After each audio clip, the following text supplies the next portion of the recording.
కృపనిచ్చావు. విఫలమవుచున్న నా ప్రయత్నము విజయముగా మార్చి కృపనిచ్చావు.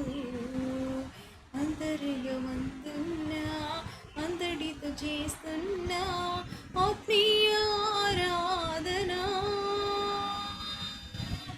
అంతరంగమందున్నా అంతటితో చేస్తున్నా ఆత్మీయ ఆరాధన.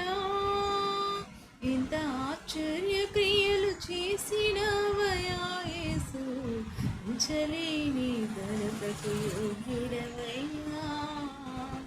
ఇంత ఆశ్చర్య క్రియలు చేసినవయా